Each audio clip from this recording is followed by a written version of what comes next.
നിങ്ങൾ യൂട്യൂബിൽ ഒരു തുടക്കക്കാരാണെങ്കിൽ ഉറപ്പായിട്ടും ഈ വീഡിയോ സ്കിപ്പ് ചെയ്ത് ഫുള്ളായിട്ട് കാണാൻ ശ്രമിക്കുക. കാരണം നിങ്ങൾക്ക് ഉപകാരപ്പെടുന്ന ടോപ്പിക്കുകളാണ് ഞാൻ ഇതിൽ പറയുന്നത്. അപ്പം സ്കിപ്പ് ചെയ്ത് എല്ലാവരും ഒന്ന് കാണണേ.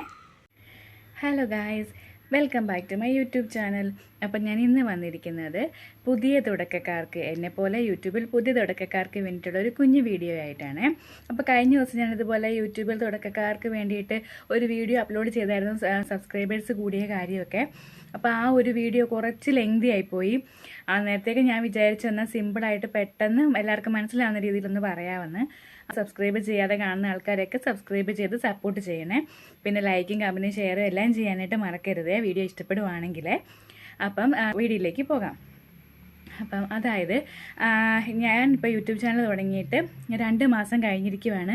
ആ 2 മാസത്തിൽ എനിക്ക് 1000 സബ്സ്ക്രൈബേഴ്സ് കഴിഞ്ഞിരിക്കുന്നു. അപ്പോൾ ആ ഒരു അവസരത്തിൽ ഞാൻ നിങ്ങളോട് നന്ദിയും കൂടെ പറഞ്ഞു കേട്ടോ. നിങ്ങളുടെ സപ്പോർട്ട് കൊണ്ട് മാത്രമാണ് എനിക്ക് 1000 സബ്സ്ക്രൈബേഴ്സ് 2 മാസം കൊണ്ടായത്. അപ്പം ഇപ്പോൾ 1 വർഷമായിട്ടും അല്ലെങ്കിൽ 2 വർഷമായിട്ടും സബ്സ്ക്രൈബേഴ്സ് കുറവുള്ള ആൾക്കാർക്ക് വേണ്ടിയിട്ടാണ് കേട്ടോ ഞാൻ ഈ വീഡിയോ ചെയ്യുന്നത്. അപ്പം ആദ്യമായിട്ട് ഞാൻ സബ്സ്ക്രൈബേഴ്സ് കൂടാൻ വേണ്ടി ചെയ്തത്, എനിക്ക് സബ്സ്ക്രൈബേഴ്സ് നല്ല കുറവായിരുന്നു തുടക്കം. ആദ്യത്തെ മാസം ഒരു പകുതിയല്ല, ഒരാഴ്ച വരെ സബ്സ്ക്രൈബേഴ്സ് കുറവായിരുന്നു. അന്നേരം ഒരാഴ്ച കഴിഞ്ഞപ്പോഴത്തേക്കും ഞാനത് ചുമ്മാ ഇങ്ങനെ ഷോർട്ട് വീഡിയോ അപ്ലോഡ് ചെയ്യാൻ തുടങ്ങി. കോമഡി ടൈപ്പുള്ള നമ്മുടെ ഈ ഡബ് ചെയ്യത്തില്ല ഓരോ ആൾക്കാർ ചെയ്തതിൻ്റെ വെച്ചിട്ട്. അപ്പോൾ അങ്ങനെ ഞാൻ ഒരു വീഡിയോ ചെയ്ത് കഴിഞ്ഞപ്പോൾ എനിക്ക് സബ്സ്ക്രൈബേഴ്സ് പതിയെ കൂടാൻ തുടങ്ങി. അപ്പോൾ എനിക്ക് മനസ്സിലായി എൻ്റെ ഓഡിയൻസിന് ഞാൻ കോമഡി വീഡിയോ ചെയ്യുന്നതാണ് ഇഷ്ടമെന്ന്. അപ്പോൾ ഞാൻ ആ ഒരാഴ്ചയിൽ അതുപോലത്തെ കോമഡി തന്നെയായിട്ടുള്ള ഷോർട്സ് അപ്ലോഡ് ചെയ്യാൻ തുടങ്ങി. ആ സമയത്ത് എനിക്ക് സബ്സ്ക്രൈബേഴ്സ് നന്നായിട്ട് കൂടി. ആദ്യത്തെ മാസം തന്നെ 500 സബ്സ്ക്രൈബേഴ്സൊക്കെ കഴിഞ്ഞായിരുന്നേ. അപ്പോൾ പിന്നെ ഞാൻ ആ ഒരു കാര്യത്തിലോട്ട് തന്നെ കോൺസെൻട്രേറ്റ് ചെയ്തു ഷോർട്ട് വീഡിയോസ് അപ്ലോഡ് ചെയ്യാനായിട്ട് തുടങ്ങി, കോമഡി ടൈപ്പുള്ള. അങ്ങനെ എനിക്ക് ദിവസം 10 അല്ലെങ്കിൽ 20, ചില ദിവസം 30, 40, 50, ഈ കഴിഞ്ഞ ദിവസം 60 അങ്ങനെ സബ്സ്ക്രൈബേഴ്സൊക്കെ കയറാൻ തുടങ്ങി കേട്ടോ ഒരു ദിവസം. അപ്പോൾ എനിക്ക് പറയാനായിട്ടുള്ളത്, സബ്സ്ക്രൈബേഴ്സ് കുറവുള്ള ആൾക്കാർ നിങ്ങളുടെ ഓഡിയൻസിന്, ഇപ്പം നിങ്ങൾ ഓരോ വീഡിയോ ഇടുമ്പോൾ നിങ്ങൾക്ക് മനസ്സിലായി കാണുമല്ലോ ഏത് തരത്തിലുള്ള വീഡിയോ ഇടുമ്പോഴാണ് ആൾക്കാർ കൂടുതൽ കാണുന്നതെന്ന്. അതുപോലെ തന്നെ സബ്സ്ക്രൈബേഴ്സിൻ്റെ കാര്യം മാത്രമല്ല, വ്യൂസ് കൂടുന്ന കാര്യം കൊണ്ടായിട്ടാണ് ഞാൻ പറയുന്നത്. അപ്പോൾ എൻ്റെ ചാനലിൽ വ്യൂസും കൂടിയത് ഞാൻ ആ ഒരു ടൈപ്പ് ഷോർട്സ് ചെയ്യാൻ തുടങ്ങിയ സമയത്തിനാണ്. വ്യൂസൊക്കെ ആദ്യമേ വളരെ കുറവെന്ന് പറഞ്ഞാൽ ഞാൻ നിർത്തിയാലോ എന്ന് വരെ ആലോചിച്ച് പോയിട്ടുണ്ട് യൂട്യൂബ് ചാനൽ. പക്ഷേ എങ്കിൽ ഇങ്ങനത്തെ ഷോർട്സ് അപ്ലോഡ് ചെയ്തതിന് ശേഷം എനിക്ക് സബ്സ്ക്രൈബേഴ്സ് കൂടിയതോടുകൂടി തന്നെ ചാനൽ വ്യൂസും നന്നായിട്ട് കൂടി. ഇപ്പം 4 ലക്ഷത്തിൻ്റെ കഴിഞ്ഞു ടോട്ടൽ നമ്മുടെ ചാനൽ വ്യൂ ഇല്ലേ, അത് കഴിഞ്ഞിട്ടുണ്ട്. അപ്പം എൻ്റെ ഓഡിയൻസിന് ഏറ്റവും ആവശ്യം ഞാൻ അതുപോലത്തെ കോമഡി ചെയ്യുന്നതാണ് കേട്ടോ. അപ്പോൾ ഞാൻ ഇപ്പോഴും അത് തന്നെ കണ്ടിന്യൂ ചെയ്തു പോകുന്നുണ്ട്. അപ്പോൾ ആദ്യമായിട്ട് എനിക്ക് പറയാനുള്ളത്, നിങ്ങളുടെ ഓഡിയൻസിന് എന്താണോ നിങ്ങൾ ചെയ്യുന്ന ഇഷ്ടം അത് മനസ്സിലാക്കിയിട്ട് നിങ്ങൾ ഷോർട്സ് വീഡിയോ ആണെങ്കിലും മറ്റേ നമ്മുടെ വലിയ വീഡിയോ ആണെങ്കിലും അപ്ലോഡ് ചെയ്യാനായിട്ട് ശ്രമിക്കുക. അതാണ് ഒന്നാമത്തെ കാര്യം. രണ്ടാമത്തെ കാര്യം എന്താണെന്ന് വെച്ചാൽ, നിങ്ങൾ കോൺസ്റ്റൻ്റ് ആയിട്ട് വീഡിയോസ് അപ്ലോഡ് ചെയ്യാൻ ശ്രമിക്കുക. ദിവസത്തിൽ ആ വീഡിയോ ഇടുന്നതെന്നുണ്ടെങ്കിൽ ആ ദിവസത്തിൽ തന്നെ ഓരോ ദിവസം വെച്ച് നിങ്ങൾ വീഡിയോസ് അപ്ലോഡ് ചെയ്യുക. ചിലർ 2 ദിവസം കൂടുമ്പോൾ ഇടുന്നവരുണ്ടായിരിക്കാം, ചിലപ്പം ഒരു ആഴ്ച കൂടുമ്പോൾ ചെയ്യുന്നവരുണ്ടായിരിക്കാം. അപ്പോൾ നിങ്ങൾ എങ്ങനെയാണോ കണ്ടിന്യൂ ചെയ്ത് പോകുന്നത് ആ ഒരു രീതി തന്നെ കോൺസ്റ്റൻ്റ് ആയിട്ട് വീഡിയോ ഇടാനായിട്ട് ശ്രമിക്കുക. ഇപ്പോൾ എന്നെ സംബന്ധിച്ചിടത്തോളം ഞാൻ ഡെയിലിയാണ് ഷോർട്സ് ആണെങ്കിലും വീഡിയോ എനിക്ക് ഡെയിലി ഇടാൻ സാധിക്കുന്നില്ല. അപ്പം ഷോർട്സ് വീഡിയോ ഞാൻ ഡെയിലി ഇട്ട് പോകുന്നുണ്ട്. അപ്പോൾ എനിക്ക് പറ്റിയ അബദ്ധം നിങ്ങൾ ഒരിക്കലും ചെയ്യരുത്. കാരണം എനിക്ക് സാഹചര്യം ഇല്ലാഞ്ഞ സമയത്ത് ഞാൻ ഷോർട്ട് വീഡിയോസ് ഇടുന്നത് കുറഞ്ഞായിരുന്നു. അപ്പോൾ ആ സമയം എനിക്ക് നന്നായിട്ട് അത് കഴിഞ്ഞിട്ട് അതിൻ്റെ അനലിറ്റിക്സ് കയറി വരുന്ന സമയത്ത് നല്ലതായിട്ട് വ്യൂസും എല്ലാം കുറയാനായിട്ട് തുടങ്ങി.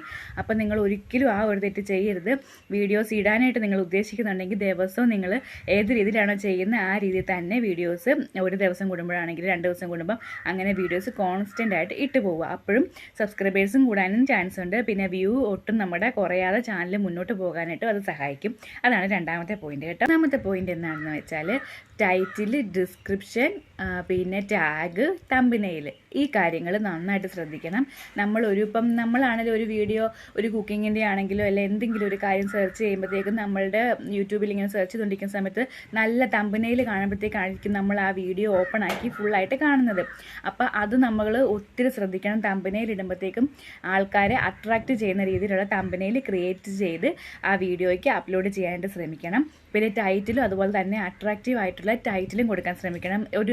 ഇപ്പം ഓരോരുത്തരുടെ അടുത്തില്ലേ, ഇപ്പം നമ്മുടെ സിനിമാ നടിമാരുടെ കാര്യമാണെങ്കിലും നുസ്രി നോക്കിയത് കണ്ടോ അല്ലെങ്കിൽ അവരങ്ങനെ ചെയ്തത് കണ്ടോ, ആ ഒരു രീതിയിലുള്ള ടൈറ്റിലുകളില്ലേ, അതായത് അങ്ങനത്തെ ടൈറ്റിലുകൾ നമ്മളുടെ വീഡിയോയിലുള്ള കാര്യം വെച്ചിട്ടുള്ള അതുപോലത്തെ ടൈറ്റിലുകൾ അട്രാക്റ്റീവായിട്ടുള്ള ടൈറ്റിൽ കൊടുക്കാൻ ശ്രമിക്കണം. അപ്പം നമുക്ക് വ്യൂസും കൂടും, ആൾക്കാർ ഇത് എന്താണെന്ന് അറിയാൻ വേണ്ടി നമ്മളുടെ വീഡിയോ ഓപ്പൺ ആക്കും.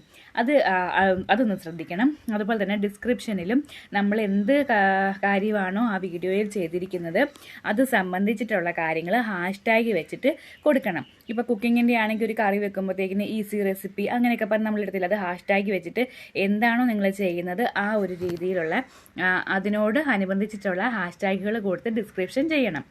പിന്നെ ചെയ്യാനുള്ളത് ടാഗ് കൊടുക്കുന്നതും അതുപോലെ തന്നെ നമ്മുടെ വീഡിയോയിൽ എന്ത് കാര്യമാണോ ഉള്ളത് ആ കാര്യങ്ങൾ വെച്ച് മാത്രം ടാഗ് കൊടുക്കാനായിട്ട് ശ്രമിക്കണം. അപ്പോൾ ഡിസ്ക്രിപ്ഷൻ, ടൈറ്റിൽ, ടാഗ്, തമ്പനെയിൽ ഈ 4 കാര്യങ്ങൾ ശ്രദ്ധിച്ചാൽ തന്നെ നമ്മളുടെ ചാനലിൽ നല്ല വ്യൂസും സബ്സ്ക്രൈബേഴ്സും ഒക്കെ കൂടാനായിട്ട് നല്ല ചാൻസ് ഉണ്ട്. പിന്നെ വീഡിയോസ് നമ്മൾ അപ്ലോഡ് ചെയ്യുന്ന സമയം കൂടെ ശ്രദ്ധിക്കണം. അതായത് സമയം എൻ്റെ വീഡിയോസ് ഇടുന്നത് ഒരു 12 മണിക്ക് ശേഷമാണ്, ഉച്ചയ്ക്ക് 12 മണിക്ക് ശേഷം. ആ സമയം കഴിഞ്ഞിട്ട് ഇടുമ്പോഴത്തേക്കിനാണ് കേട്ടോ എനിക്ക് നല്ല വ്യൂസൊക്കെ കിട്ടുന്നത്. അപ്പം നമ്മുടെ അനലറ്റിക്സിൽ ചെന്നിട്ട് നമ്മുടെ ക്രോമിലോ അല്ലെങ്കിൽ യൂട്യൂബ് സ്റ്റുഡിയോയിലോ ഉണ്ടല്ലോ, YT സ്റ്റുഡിയോയിലുണ്ട് അനലറ്റിക്സ്. അപ്പം അതിനകത്ത് നോക്കുമ്പോൾ നമ്മുടെ ഓഡിയൻസ് റിട്ടൻഷൻ കാണാം. ആ സമയത്താണോ നിങ്ങളുടെ ഓഡിയൻസ് കൂടുതലുള്ളത് ആ സമയം നോക്കിയിട്ട് വീഡിയോസ് അപ്ലോഡ് ചെയ്യണം. പക്ഷെ ചില ആൾക്കാർ പറയുന്നുണ്ട് ഒരു സമയത്ത് തന്നെ ഇടണമെന്ന്. പക്ഷെ ഞാൻ ഇതുവരെ അങ്ങനെ ഇട്ടിട്ടില്ല കേട്ടോ. ഓരോ സമയത്ത് മാറ്റിയാണ് ഇപ്പോഴും ഞാൻ വീഡിയോ ഇട്ടുകൊണ്ടിരിക്കുന്നത്. ചില സമയത്ത് ഇടുമ്പോഴത്തേക്ക് നമുക്ക് വ്യൂസ് കൂടുതലാണെങ്കിൽ പിറ്റേ ദിവസം ആ സമയത്ത് ഇടുമ്പോൾ ചിലപ്പോൾ കുറവായിരിക്കും. എല്ലാ ദിവസവും ഒരുപോലെ അല്ലല്ലോ. അപ്പം എനിക്ക് അങ്ങനത്തെ ഒരു ഇതുവരെ തോന്നിയിട്ടില്ല ഒരേ സമയം തന്നെ ഇടണമെന്ന്. ഞാൻ പല സമയത്തായിട്ടാണ് വീഡിയോസ് ഷോർട്സ് ആണെങ്കിലും ഇടുന്നത്. ചില സമയത്ത് നമുക്ക് നല്ല വ്യൂസ് കാണും, ചില സമയത്ത് കുറഞ്ഞ് കാണും. അപ്പം ഞാനിപ്പോൾ അങ്ങനത്തെ ഇതൊന്നും ശ്രദ്ധിക്കുന്നില്ല. കാരണം ചിലപ്പം നമ്മളിപ്പോൾ ഇന്നിപ്പോൾ ഒരു 1 മണിക്ക് ഇട്ടെങ്കിൽ അന്നേരം നല്ല വ്യൂസ് ആണെങ്കിൽ പിന്നെ പിറ്റേ ദിവസം ചിലപ്പോൾ ആ സമയത്ത് ഇടുമ്പോഴത്തേക്കിനും അത്രയും വ്യൂസ് പോലെ നമുക്ക് കാണത്തില്ല. അപ്പം ആ ഒരു കാര്യത്തിനോട് എനിക്ക് അത്ര യോജിപ്പില്ല. ഏത് സമയത്ത് ഇപ്പോൾ രാവിലത്തെ സമയം ഇടുമ്പോഴത്തേക്ക് നല്ല കുറവുണ്ട് കേട്ടോ. ഉച്ചയ്ക്ക് ശേഷം ഞാൻ ഏത് സമയത്തിട്ടാലും നമ്മളുടെ വീഡിയോ നല്ലതാണെങ്കിൽ വ്യൂസ് കാണും. ചിലപ്പോൾ ഇപ്പോൾ നമ്മൾ ആൾക്കാർക്ക് ഇഷ്ടപ്പെടുന്ന ആയിരിക്കണമെന്നില്ലല്ലോ നമ്മൾ എപ്പോഴും ചെയ്യുന്ന വീഡിയോസ്. അങ്ങനെയുള്ള വീഡിയോസിനൊക്കെ വ്യൂസും കുറവായിരിക്കും. അതും കൂടെ ശ്രദ്ധിക്കണേ.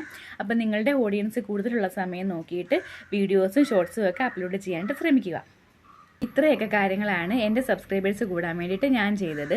എൻ്റെ ചാനലിൽ ഞാൻ ചെയ്ത് പരീക്ഷിച്ച് വിജയിച്ച കാര്യങ്ങളാണ് കേട്ടോ ഞാൻ ഈ പറഞ്ഞത്. അപ്പം നിങ്ങൾ ഈ രീതിയിലൊന്ന് ശ്രമിച്ച് നോക്കുക. സബ്സ്ക്രൈബേഴ്സ് കുറവുള്ള ആൾക്കാരൊക്കെ ഇപ്പോൾ 2 മാസമായിട്ട് എനിക്ക് 1000 സബ്സ്ക്രൈബേഴ്സ് ഉണ്ട്. ചിലപ്പോൾ ഇപ്പോൾ 1 വർഷമായിട്ടും സബ്സ്ക്രൈബേഴ്സ് ഇത്ര ഇല്ലാത്ത ആൾക്കാരൊക്കെ കാണുമല്ലോ.